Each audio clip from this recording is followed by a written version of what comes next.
Welcome to day 8 of An Extraordinary Life. And today I just want to talk about my experience and my journey with waiting.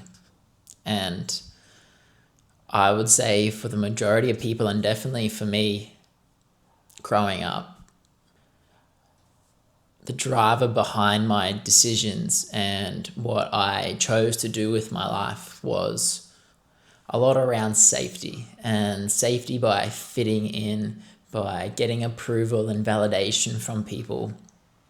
And that drove a lot of my huge decisions in life. Like if we think about our decisions, like your relationships with the people you hang around, and the jobs you pick, or where you choose to live, whatever it is, the driver behind a lot of that for me was significance in who I was, getting that validation from people, but also certainty in being safe and following a predictable path.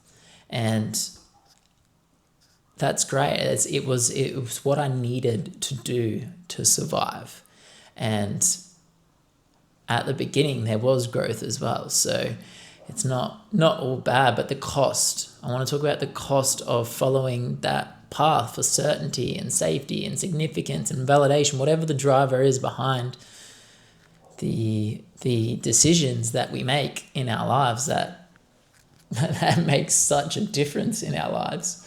And for me, it was definitely around that need for certainty and all these behaviors. I needed to be a good boy. I needed to fit in with my group by performing, being a high achiever, and looking successful. A lot of my drivers for my behavior was creating this appearance, this perception of stability and control in my life, to appear like this successful person who has it all together. And because if I got that, then I thought people would perceive me in a certain way and give me the validation that I needed to survive. And it even goes back to this story of, like, I remember when I was younger and I was in the Woolies car park and the shopping centre car park, and I saw an old lady and she was struggling to put her groceries away, and I just walked past it, and like when I was walking past, I just naturally offered to put her trolley away for her. And she was so grateful and she was so kind, and everyone around me gave me so much validation for that. And I didn't understand this at the time, but reflecting on it now, and then I just started telling everyone all I wanted to be when I was older was, I didn't have these big dreams. I just wanted to be a trolley boy. And I just wanted to put people's trolleys away for them, because that feeling was all I was chasing, was acceptance and validation. And I thought that was love. I thought that was fitting in for a long time.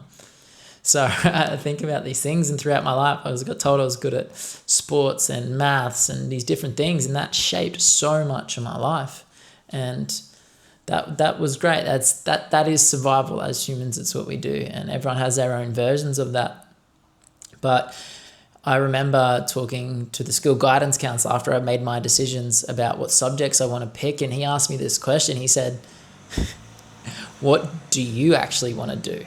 Because I was talking about why I chose the subjects, because I was good at them and I might be able to do this. And he saw right through me, and it shocked me. I froze. I didn't have an answer for him. I had no confidence, and I hadn't actually even considered what I wanted in life. And all I knew was survival. I wanted people's validation. I wanted them to perceive me a certain way. And so I don't know, I made it up. I just kind of ignored the question and said, I have no idea. And I genuinely don't have too much of an idea about what I want, but I know what I want to drive me now, which is what I didn't have back then, which is these drivers of behaviors. And I just want to I'll talk more about that in a second, these drivers, but the cost of waiting. There's a point where I realized in my life that what I was chasing, or what I was running from, wasn't actually what I wanted. And it really started to cause me a lot of discomfort inside. And once I realized that, I probably spent another 2 or 3 years waiting. And waiting for the perfect time, for permission from someone or someone to even just come and save me out of the reality I was in. It's just like I was still giving, when I was accepting validation from people, I was giving my self-worth up to other people. I was telling myself that I wasn't worthy as I am, my needs, my wants, nothing. I needed to get that validation, that approval in order just to feel like enough as a human being. And so the concept of leaving that safe validation just didn't even occur to my survival brain. But the cost of staying stuck in something I knew I didn't want to do started to really eat away at me. And it was like on Monday I'd put on the performance and I'd go to a job I didn't love doing. And even though everyone was telling me it was a great job and you're doing so well, and it was like they were complimenting my suit, this performance, this mask that I kept putting on. So I wasn't even able to receive the gifts of what my efforts and what I did trying to help people. I couldn't even receive any praise or validation because I knew that life wasn't mine. And it might have been for a while, but I'd grown out of that and I was ready to actually get more out of life than just safety and validation and approval. I wanted to follow my own path and actually start to go after what I actually wanted. But I spent years, I knew that for so long, but I spent years waiting because I thought I needed permission. I needed this amount of money first. I told myself if I earned enough money and invested right, then when I retire, when I'm 35, I will then go after what I want. And that was the only story I had, so I couldn't blame myself back then. That's all I knew. I thought that if I had enough money to sustain my lifestyle, then I could go after what I want. And that was my goal. So I closed my eyes and just worked hard for so many years to just try and in the hope that one day I'd be able to break free of my life. And the hidden cost of doing that is your life force. You're saying that who you are is not worthy enough to have what you actually want in life. And even though I wasn't aware of that at the time, it started to eat away at me. And it was a performance. It was pretending to be someone else at the end of the day. And I was waiting for permission just to be me. And so I tried to escape my life for so long through any addiction, drinking, video games, watching movies, whatever it was, eating, even just exercising and going on holidays and whatever to try and distract myself from the fact that I didn't enjoy my life anymore. I hated waking up each morning and I spent way too long in that. And that's the cost, and that's what I want to help people with, because we all reach that point at some time. That's not what we want, because we think we're sold that purpose is this one thing that you do for your whole life, but it's not. I don't regret what I did, but there was a point where I knew I was no longer growing and I was no longer contributing in a way that I wanted to in the world.